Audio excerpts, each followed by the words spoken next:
In the isolated little towns of southern and central Italy, the festa, or local festivity, is very often both worldly and religious in origin. For example, when it is an unpretentious re-evocation in historical costume of those far-off times when Christians clashed with Muslims.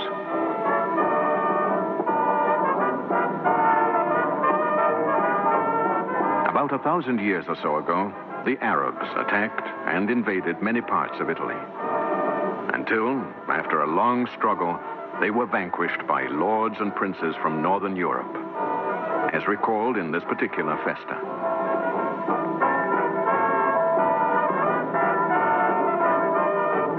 For 3 centuries, Christian and Muslim knights fought to the death.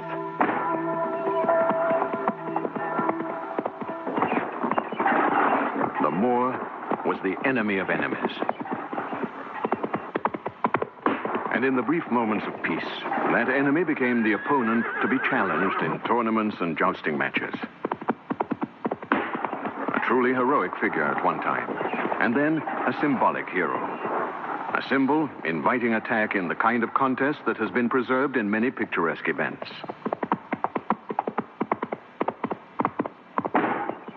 Such tests of daring and courage were a typical feature of Italian life for many centuries, as also in other cultures and civilizations throughout the world.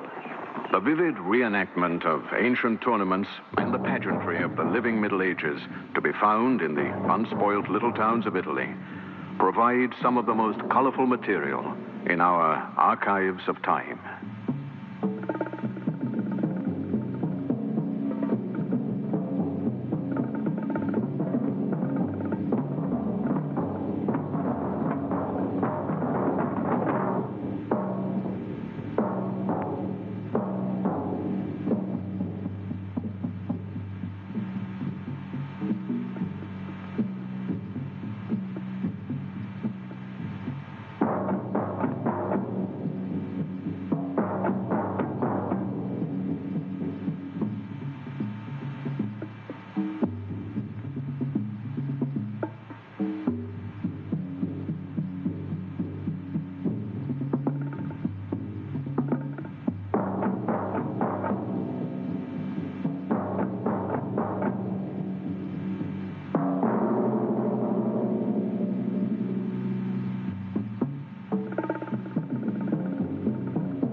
The boundless spaces of the countryside and the hills spilling across the borders between the Tuscany and Umbria regions of central Italy.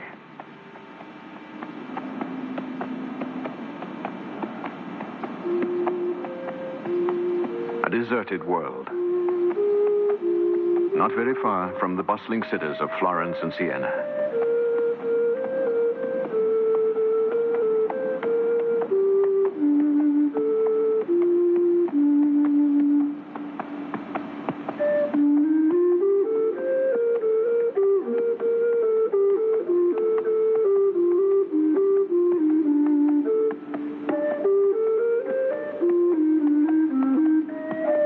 Countryside that inspired the earliest landscape painters of Italian art.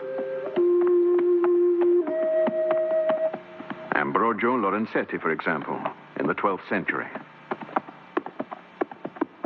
It's an unusual world, one in which, for months on end, a man will train with his horse in preparation for the tests of skill and dexterity, staged every year in his little city or hill town, every year for countless years.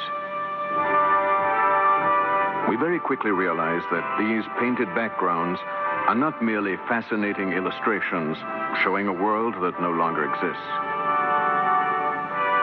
In fact, that world has changed incredibly little.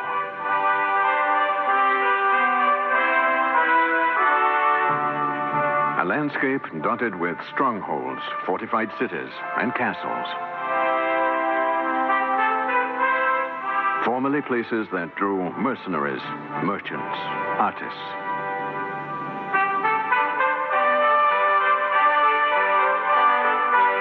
The finest medieval city to be found in Tuscany is San Gimignano. It still defies the sky with the towers that are its pride.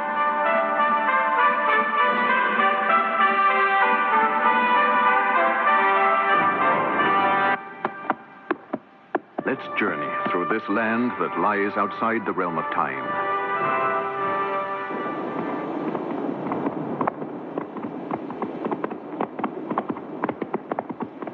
A land in which a vision of reality took eternal form as architecture. The walls of Monte Regione, for instance.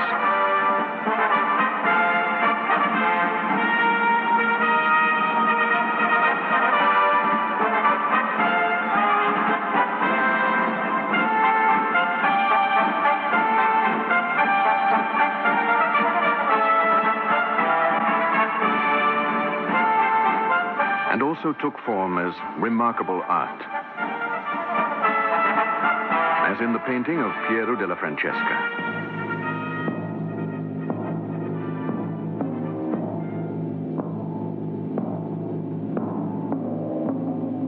His warriors and his heraldic splendor were inspired by an age in history whose princes and city republics have left a heritage for all time.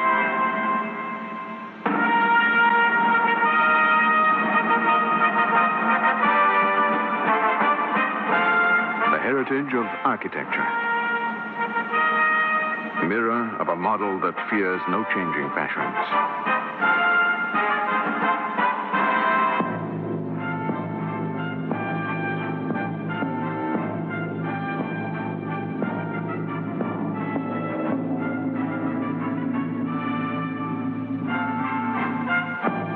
The heritage of painting.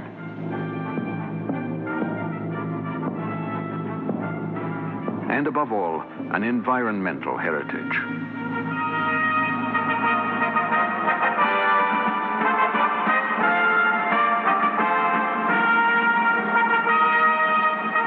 Glorious works fashioned by the hand of man, gently inserted into a landscape still, by some inexplicable miracle, the same as in the days of the Medici family and of artists such as Giotto.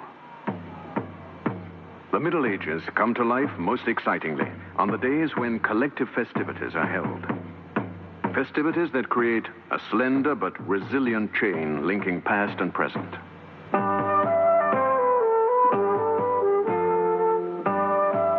Every year, the months of April and May used to be enlivened by the springtime fairs. Occasions for dancing and merrymaking. Moments of joyfulness that were captured in the simple but powerful painting of Lorenzetti.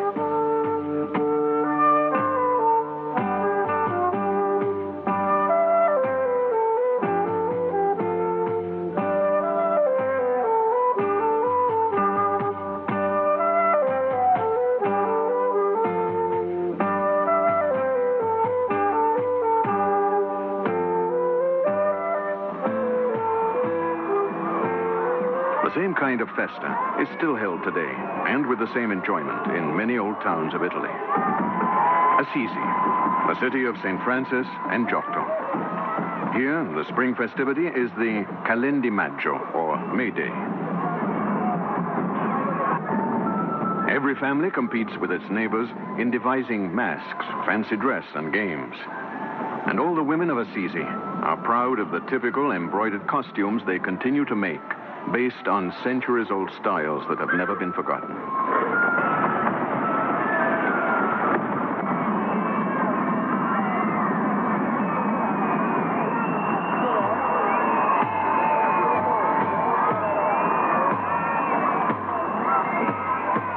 The May Day celebrations in Assisi were also a festival of love. A rare moment of sexual freedom in a society that was repressed and excessively strict, and yet which, for a day at least, allowed the young to live their youth to the full.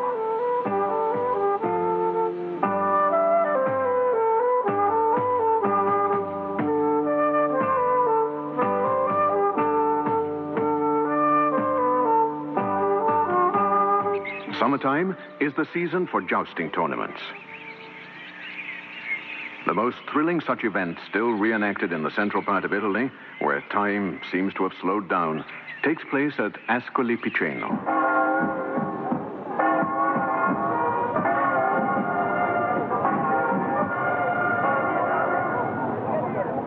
It's known as La Quintana, a name that comes from the word quinto, meaning fifth, with reference to the 5 districts of the medieval city. The relationship with the past becomes community participation in the historical pageants, which proudly celebrate every little city's freedom and independence.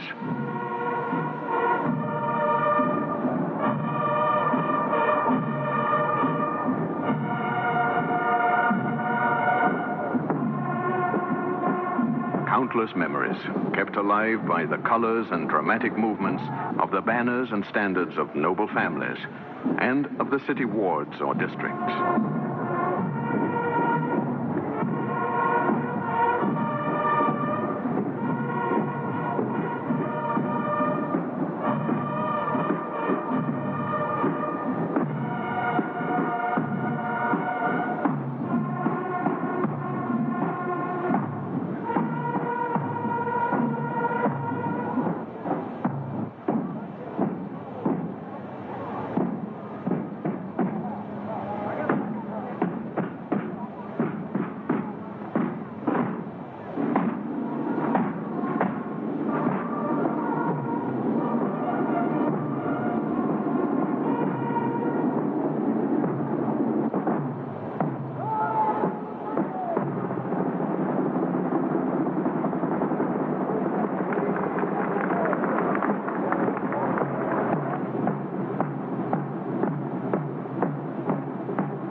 Once again, the central element of the festa is the ancient challenging of the Moor. A relic of those times when Muslims invaded these lands and relentlessly besieged these walls in the 9th and 10th centuries. The contest is actually between the riders and their horses belonging to the 5 quarters of the city. The aim is to demonstrate great speed and precision in hitting the target, as in the 13th century tournaments depicted in the stone sculptures of the city's old building. The horseman who is fastest and most precise in aim will be the winner.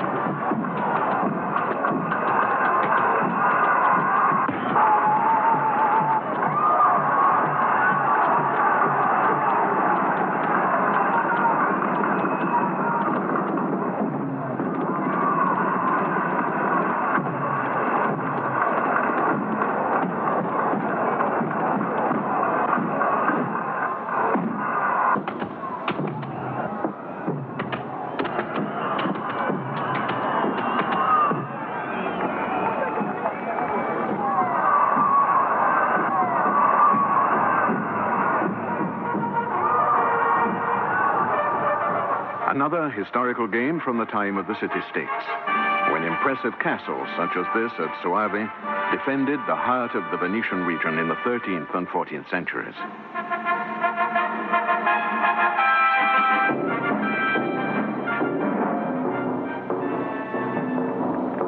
This was a peaceful contest, however. The unique, living chess game of Morostica. Al nome de nostro Signore Gesù Cristo, del glorioso San Marco, protettor del nostro Stato. The story behind this strange happening dates back to the time of Romeo and Juliet. And, in fact, it was a similar story of star-crossed lovers that led to these costumed figures acting as chess pieces. 54, cinquantesimo del conquisto di questo munito castello, et nobil citade Morostica, in obbedienza et sudditanza alla Serenissima Repubblica di Venezia, nu, Taddeo Parisio, gubernator, rector et capitaneus, Castellan de Morostica, podestà dei borghi et del contado, gavemo ordenar et ordenemo, sia tenuta a hora décima nel campo de Castello d'Abasso una disfida al nobile gioco degli scacchi. Master Taddeo Parisio was a wealthy merchant in the Middle Ages, and he had a beautiful daughter, Madonna Leonora, who, being his sole heir, attracted suitors not only for her beauty. Two young men, in particular, were ready to fight a duel to win her favors. They would undoubtedly have fought to the bitter end if Master Taddeo had not had a brilliant and strange idea. The duel would take place without bloodshed, in the form of a larger-than-life chess game. The contest took place, as a document of the time describes, in the courtyard of the castle, specially set out with slabs of black and white marble, and with human rooks and pawns, living knights and bishops, kings and queens.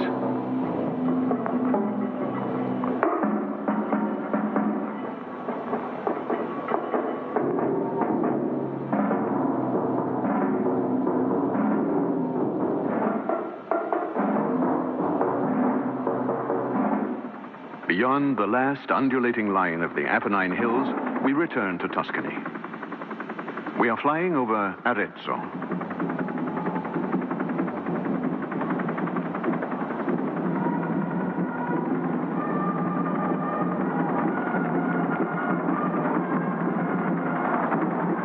In this square, the Middle Ages live again every September, in the contest on horseback, in which take part knights wearing the armor and costumes of the glorious age of the Crusades. An ancient fresco that has miraculously come to life.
Archive film of the jousting match held in Arezzo was shot 20 years ago, when this was still a contest that called for great skill and, above all, courage.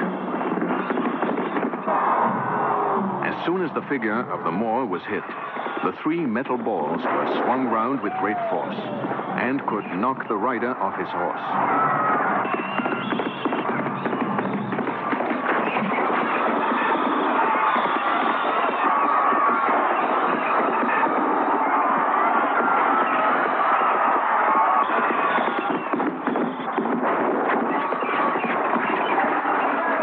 Of unrehearsed drama and tension that truly seemed to belong to the Middle Ages.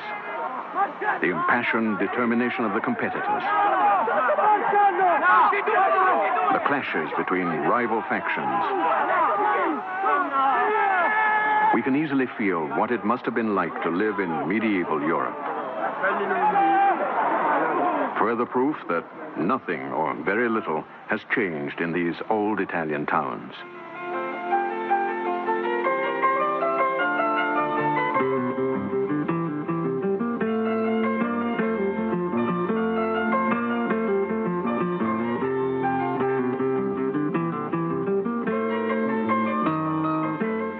The most violent, the most exciting horse race of the Middle Ages is still held every year, the Paleo of Sienna. It has lost none of its fascination.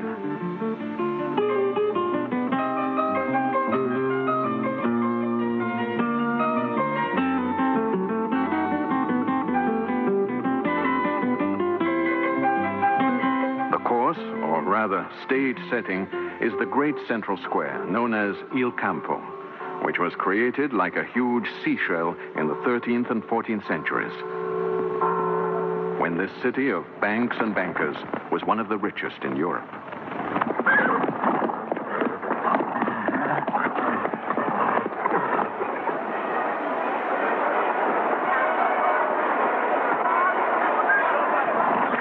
The individual enterprise that made this city so great still exists today, it seems. A young man has decided to enjoy the thrills of the Paleo race from the top of Sienna's Civic Tower and starts climbing it with mountaineering equipment.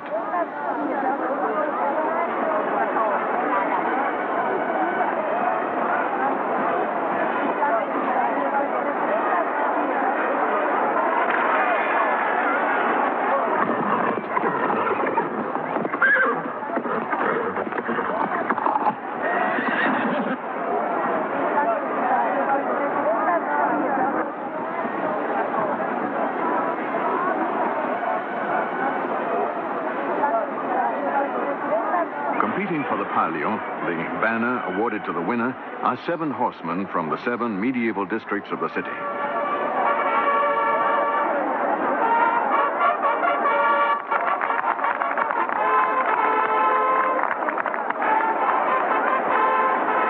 Before the no-holds-barred race is run, a long procession in historical costume is staged.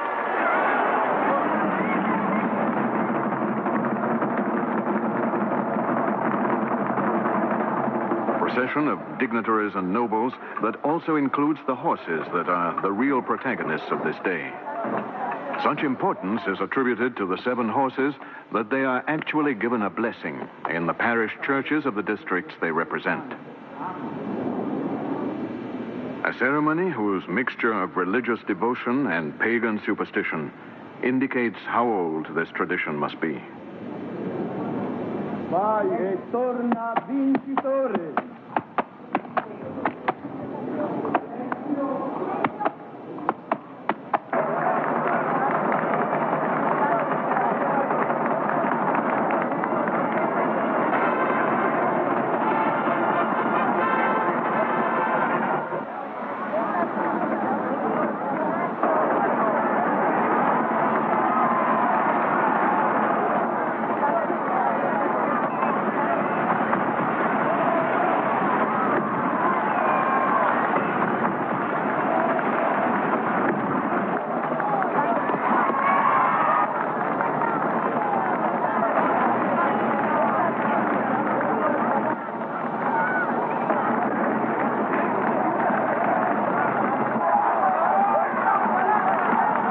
Horses and their jockeys emerge from the public palace or city hall.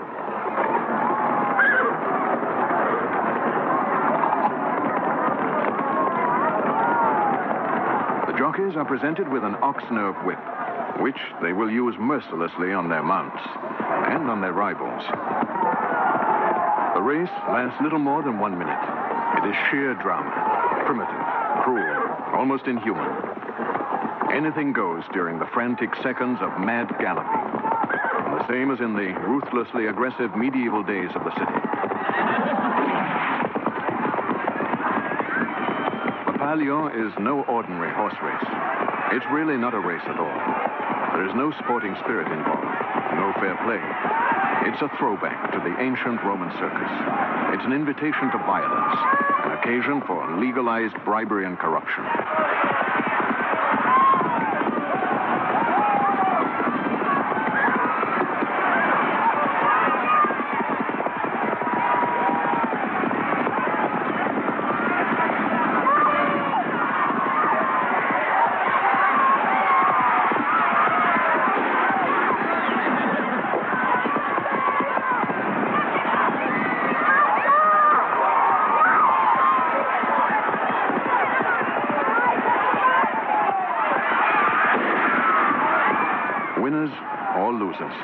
little to distinguish them. Rage, wild enthusiasm, furious quarrels. Emotions are near to explosion point. The incredible climax is after the end of the race.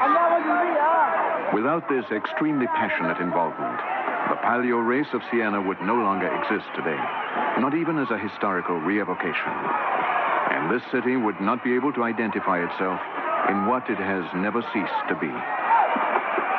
A vivid reflection of those remote Middle Ages that live on here eternally.